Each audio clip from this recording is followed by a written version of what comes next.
வணக்கம். D S G S private limited companies discussion, psychology department discussion, all department conference meeting, world leaders discussion, kingdom countries discussion, doctor class discussion, question answers discussion, status discussion. Okay, information.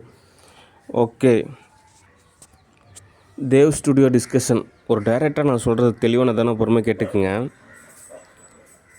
MSA movies எல்லாமே கேரளா தான் இனிமேல். Okay, அதனால் ஒரு சில artist எல்லாமே கேரளா அப்படின்ற concept. ஏதாவது தோதாகிறப்ப நானே கூப்பிடுவேன். ஓகே, சரி. அடுத்த தகவல், ஃபேமிலி டிஸ்கஷன். ஃபேமிலி அப்படின்ற ஒரு கான்செப்ட் என்ன அப்படின்னா, அது ஒரு குழு, ஒரு டீமு, ஒரு மெம்பர்ஸு, ஒரு ஃப்ரெண்ட்ஷிப் மாதிரி. ஓகே, அதாவது ஒரு தனித்தீவில் ஒரு சில நபர்களோட வாழ்வியல் அப்படின்றப்போ எந்த மாதிரியான ஒற்றுமை, சமநிலை, புரிதல், பக்குவம், பண்பு அப்படின்றத பொறுத்து தான் வாழ்வியலுக்கான எல்லா விஷயமே தோதாகும். ஓகே, நிறையா பேரோட லைஃப்பில் வந்துட்டு பார்த்திங்கன்னா நிறைய விஷயம் அச்சீவ் பண்ணியிருப்பாங்க. ஆனால் அவங்க ஃபேமிலியை சரியாக நிர்வகிக்காதனால நிறைய எரர் ஏற்பட்டிருக்கும். ஓகே, ஏன்னா ஃபேமிலி அப்படின்றது தான் ஒரு குழுன்ற மாதிரி. அந்த குழுவிலேருந்து எல்லாம் தோது பார்க்குறாங்க. அப்படின்றப்ப அந்த குழுவை சரியாக தோது பார்க்கணும் அப்படின்றது ஒரு நல்ல விஷயந்தான். ஓகே, அந்த வகையில் ஃபேமிலி டிஸ்கஷன், ஃபேமிலியை பொறுத்த வரைக்கும் என்ன தகவல் அப்படின்றத நம்ம சரியான விதத்தில் டிஸ்கஷன் அப்படின்றது மிகவும் அவசியம். ஓகே, சரி. அந்த வகையான அக்கௌண்ட்ஸ் இருக்குது, ஊருப்பட்ட காசு இருக்குது, அதனால் நம்ம டிஸ்கஷன். ஓகே, சரி. கரப்பாம்பூச்சி டிஸ்கஷன். கரப்பாம்பூச்சியை பொறுத்த வரைக்கும் இப்போ வந்துட்டு ஓரளவு பரவாயில்ல. இப்போ மனம் திரும்பியிருக்கான். அண்ணன் நமக்காக எவ்வளோ நல்லது பண்ணியிருக்காரு, உண்மையிலே நம்ம தான் தவறு பண்ணிட்டோம் சார், அண்ணன் வந்துட்டு நமக்காக உண்மையிலுமே நல்லது தான் பண்ணியிருக்காரு. யாரோ சொன்னாங்க, ஏதோ ஒரு சூழ்நிலையில் நம்மளே ஒரு தீதான ஒரு நபராக இருந்துட்டோமேன்னு சொல்லிட்டு வருத்தப்படுறான். அதே சமயத்தில் நிறைய விஷயம் ஓரளவு தோது பார்க்குறான். ஓகே, ஆனால் இவன் ஒரு பெரிய மிஸ்டேக் பண்ணிட்டான். இவன் என்ன பண்ணிட்டான்னா, ஒரு குள்ள கத்திரிக்காய் கூட்டிகிட்டு வந்துட்டான். என்னங்க டைரக்டர் சார் இப்படி சொல்கிறீங்க அப்படின்னா, அதாவது நம்ம ஒரு டீமாக இருக்கிறனால இது வெளிச்சார்பு கிடையாது, வெளி உள்ள நபர்களோட ஒரு பகிர்தல் கிடையாது. ஒரு டீமுக்குள்ளே ஒரு சமரசமான ஒரு தீர்வுக்கான ஒரு படிநிலை அப்படின்னு கூட சொல்லலாம். ஓகே, இப்போ அந்த குள்ள கத்திரி கல்யாணம் பண்ணிட்டு வந்ததுனால இப்போ என்ன ஆச்சு அப்படின்னா, ரிமோட்டு குள்ள கத்திரிக்காய் கிட்ட இருக்குது. ஓகே, இப்போ இவங்க என்ன பண்ணுறாங்க அப்படின்னா, ஆக்சஸ் பண்ணுறாங்க. அதாவது எனக்கு தெரிஞ்ச வரைக்குமே இந்த குள்ள கத்திரிக்காய் ஃபேமிலியும் அவ்வளோ பணக்கார ஃபேமிலி கிடையாது. அவங்க அப்பா மேஸ்திரி அப்படின்ற ஒரு நிலையில் தான் அதாவது கொத்து வேலை செய்கிறாங்க, ஆம்பளாள். அவங்க அம்மா ஏதோ ஒரு 300 400 சம்பளத்துக்கு வேலைக்கு போகிறாங்க. அவன் தம்பி அவன் என்ன பண்ணுறான், ஏது பண்ணுறான்றது அவனுக்கும் தெரியாது, மற்றவங்களுக்கும் தெரியாது. ஏதோ ஒரு யூடியூப் ரன் பண்ணிகிட்ருக்கான், அவ்வளோதான். அதுக்கு உங்களுக்கு ஒரு அக்கா இருக்காங்க, அவங்க அக்கா ப்ரெக்னென்சியாக இருக்காங்க. அவங்க ஃபேமிலியும் ஒரு புவர் ஃபேமிலி தான், அப்பப்போ தோது பார்த்துக்குவாங்க, அவ்வளோதான். அவங்களுக்கு ஆல்ரெடி மேரேஜெலாம் அனுபவம் இருக்குது. ஆனால் எங்கள் ஃபேமிலி பொறுத்தவரைக்கும் இதுதான் முதல் கல்யாணம் அப்படின்றனால நிறையா தடுமாற்றம். ஓகே, இப்போ என்ன அக்கௌண்ட்ஸ் டீட்டெயில்ஸ் அப்படின்னா, இப்போ எங்கள் அப்பா தான் வேலைக்கு போகிறாரு. உண்மையாலுமே அந்த ஆள் ஒரு மனநல பாதிப்பான மாதிரியான ஒரு கேரக்டர் தான். ஓகே, மேக்ஸிமம் நிறையா பேர் அப்படி தான் இருக்காங்க. இப்போது அவங்கள ஆக்சஸ் பண்ணுறதுனால நிறையா விஷயம் வந்துட்டு இந்த குள்ள கத்திரிக்காவை தோது பார்க்குது. அதுதான் எரர். இப்போ என்ன கிளைமேக்ஸ் அப்படின்னா, சொத்து பத்தெல்லாம் ஒன்றுமே கிடையாது. எங்கள் அப்பா கிட்ட ஊருப்பட்ட கடன் இருக்குது. ஓகே, எங்கள் அம்மா படிப்பறிவு கிடையாது, வீட்டு வேலை தான் செய்வாங்க. ஓகே, இப்போ இருக்கிறது ஒரே ஒரு நிலமும் ஒரு வீடு தான். அதை விற்றா ஒரு 10 லட்ச ரூபா போகும். இந்த கரப்பாம்பூச்சி கமிட்மெண்ட்ஸ் மட்டுமே ஒரு 5 லட்ச ரூபாய்க்கு இருக்கும். மீதி போனால் ஒரு 5 லட்சம். அந்த 5 லட்சத்துக்காக என்னை வந்துட்டு நிராகரிக்கிறாங்க. அண்ணன் வேணாங்க, அண்ணன் வேணாம், கல்யாணமா வேணாம், ட்ரெஸ் எடுத்து கொடுக்குறீங்களா, வேணாம், சாப்பாடு போடுறீங்களா, வேணாம், படிக்க வைக்கிறீங்களா, வேணாம், குளிக்க வைக்கிறீங்களா, வேணாம், அண்ணனா வேணாம். இதுதான் உங்களுக்கு கான்செப்ட். ஒரு 5 லட்ச ரூபா காசுக்காக இவங்க தோது பார்க்குறாங்க. கொடுமை. ஓகே, அதனால் இப்போ கரப்பாம்பூச்சி சம்பாதிக்கிறதும் இந்த குள்ள கத்திரிக்காக தான், இந்த பைத்தியக்காரன் சம்பாதிக்கிறதும் இந்த குள்ள கத்திரிக்காக தான் அப்படின்ற கான்செப்ட் இருக்குது. சரி, இப்போ என்ன ரிசல்ட்டு அப்படின்னா, படிப்பறிவு அப்படின்றதெல்லாம் ஸ்கூலில் சொல்லித்தர சிலபஸ்ஸு, மார்க்கு, இதெல்லாம் பார்த்திங்கன்னா மெமரி டெஸ்ட்டு. யார் யாருக்கு எவ்வளோ ஞாபக சக்தி இருக்குன்ற மாதிரியான ஒரு டெஸ்ட்டு தான். இவ்வளோ எஸ்ஏ இருக்குது, இவ்வளோ சிலபஸ் இருக்குது, அதை மனப்பாடம் பண்ணணும். அவங்க ஒரு கொஸ்டின் பேப்பர் கொடுப்பாங்க, அந்த மனப்பாடம் பண்ணதெல்லாம் அந்த கொஸ்டின் பேப்பரில் எழுதணும், அவ்வளோதான். ஒரு பெரிய ஒரு காம்ப்ளிகேட்டடானவோ அல்லது அப்படி இப்படிலாம் கிடையாது, ஒரு சாதாரண மெமரி டெஸ்ட்டு. அதுதான் மார்க் ஷீட்.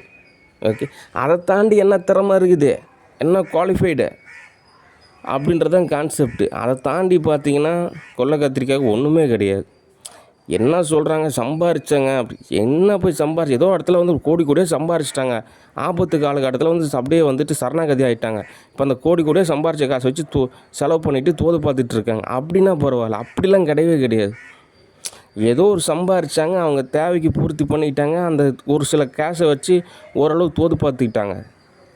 இப்போ என்ன தினந்தோறும் எரராக இருக்குது. ரிமோட் ஆக்சஸ்ஸு, இப்போ அந்த குள்ள கத்திரிக்காய்ட்டிருந்து அந்த ரிமோட் வாங்கணும். அதோட இயல்பு என்னவோ அதன்படி இருந்துட்டால் போதும். சரி, ஓகே, நம்மளோட தகுதி என்ன, நம்மளோட தராதரம் என்ன, சரி நம்ம ஃபேமிலி என்ன, அந்த ஃபேமிலி விட்டுருங்க. கல்யாணம் பண்ணிட்டு வந்துட்டிங்கன்னா இந்த ஃபேமிலி தான் கவனிக்கணும். சரி, அண்ணார் இருக்கார், ஒரு பண்பு, ஒரு நேசம்.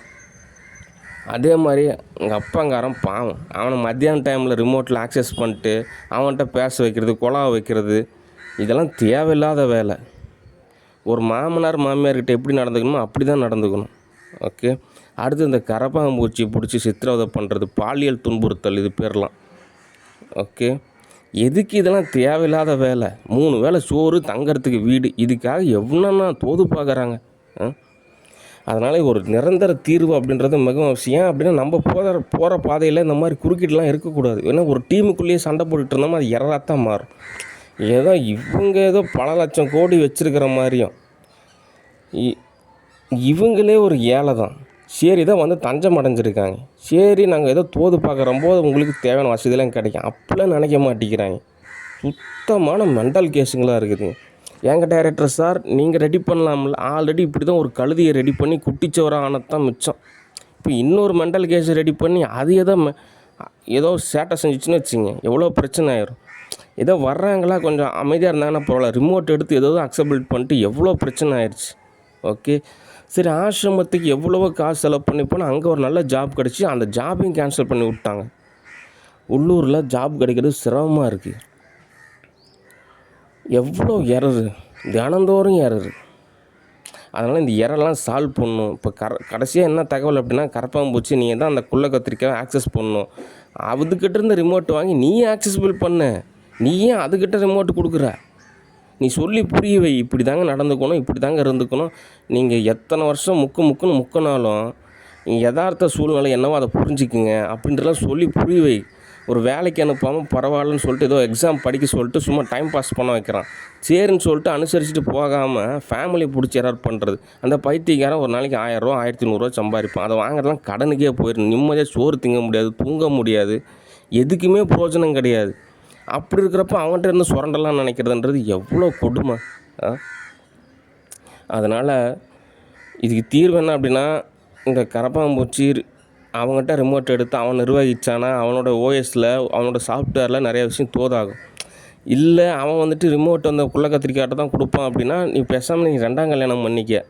இல்லை இது இப்படியே தொடர் கதையாக இருக்கும் அப்படின்னா, கோடிக்கணக்கில் செலவு பண்ணி ஆசிரமத்தில் உனக்கு வேலை வாங்கி கொடுத்த எனக்கு அதே கோடிக்கணக்கில் செலவு செஞ்சு உனக்கு ஆசிரமத்துலேருந்து வேலையை நிராகரிச்சுட்டு வேறு எங்கேயோ வேலை வாங்கி தருவோன்னு தெரியும். அதனால் ஒழுங்காக இருக்கிற மாதிரி இருந்தால் ஆசிரமத்தில் வேலை பாருங்கள். இல்லைன்னா நீங்கள் கிளம்பிடுங்க தயவு செஞ்சு. ஏன் அப்படின்னா ஆசிரமம் தான் அப்படின்றது எனக்கு தேவைப்படுது. அங்கே போய் உங்களை நான் அமுச்சு விட்டது எதுக்கு அப்படின்னா, எனக்கு நீங்கள் தோது செய்யணும் அப்படின்றது தான். அங்கே நீங்கள் சார்ஜ் ஏறிக்கிட்டு எனக்கு நெகட்டிவ் ஆகிறதுக்கு நான் ஏன் காசு கொடுக்கணும்?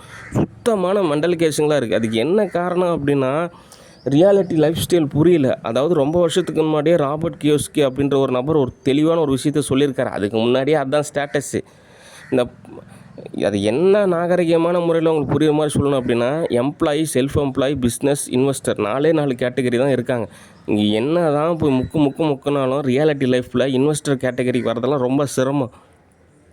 ஒரு சினிமா இண்டஸ்ட்ரியில் ஒரு சான்ஸ் கிடைக்குதுன்னா அதில் நமக்கு ஏதோ ஒரு ஆப்பர்ச்சுனிட்டி கிடைக்கிறப்போ 10 கோடி பேருக்கு வேலை தரோம். அதே சமயத்தில் நமக்கும் ஓரளவு சேலரி கிடைக்கிது. அந்த சேலரியில் தான் ஒவ்வொரு விஷயம் தோது பார்க்கணும். ஒரு வேளை குறுக்கோளில் அப்படி இப்படி போனாலும் யூனிவர்சலால் எரராக மாறிடும். அதனால் எல்லாத்தையும் அனுசரித்து போய் தான் ஒரு நல்ல லைஃப் ஸ்டைல் அமைச்சிக்கணும். அதெல்லாம் புரியவே மாட்டேங்குது.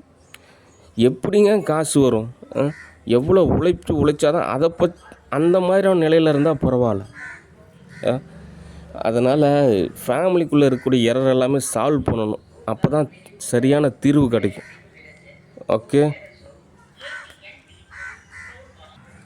அடுத்த ஒரு உளவியல் ரீதியான தகவல் என்ன அப்படின்னா, இந்த மாதிரி ஃபேமிலியில் வந்துட்டோம், கல்யாணம் பண்ணிட்டோம், குழந்த பெற்றுக்கணும் அப்படிலாம் கிடையவே கிடையாது. நீங்கள் சாதாரணமாக ஒரு விசிட்டர் மாதிரி வாழ்ந்துட்டு போகலாம். ஓகே, உங்களுக்கு தேவையான சாப்பாடு கிடைக்கும், ட்ரெஸ்ஸு கிடைக்கும், தங்கறதுக்கு இடம் கிடைக்கும், தேவைக்கு காசும் கிடைக்கும். ஆனால் ஏற்படுத்தக்கூடாது. நீங்கள் மற்ற ஃபேமிலி மாதிரிலாம் எங்கள் ஃபேமிலி நினச்சிக்காதீங்க. இந்த நாடகத்தை பார்த்து மாமியார் மருமக கொடுமை, இந்த மருமக மச்சனை கொடுமை, ஏதேதோ அந்த கான்செப்ட்லாம் இருக்கும்ல, அந்த மாதிரிலாம் எதுவுமே கிடையாது. நான்லாம் ஓரளவுக்கு எல்லாம் தோதாச்சுன்னா அப்ராட் கண்ட்ரீஸில் போய் செட்டில் ஆகிடுவேன். எப்போயாவது ஒரு டைம் தான் இந்தியா வருவேன். ஓகே, தேவைக்கு எதோ காசு தருவேன். நீங்கள் நினைக்கிற மாதிரிலாம் ஒரு கான்செப்ட்டும் கிடையாது. ஏதோ ஒரு 1000, 2000, 3000, 4000, 5000, 10,000 ஏதோ லாபம் இருந்தால் பரவாயில்ல. இருக்கிறதெல்லாம் பிடுங்கி திங்கிற கேரக்டராக இருந்தால் நாங்கள் என்னங்க பண்ணுறது? அதனால் எல்லாத்தையும் சரி செய்யுங்க, சமநிலைப்படுத்துங்க. நீங்களே உங்களை ரெடி பண்ணிக்கங்க, மெடிடேஷன் செய்யுங்க.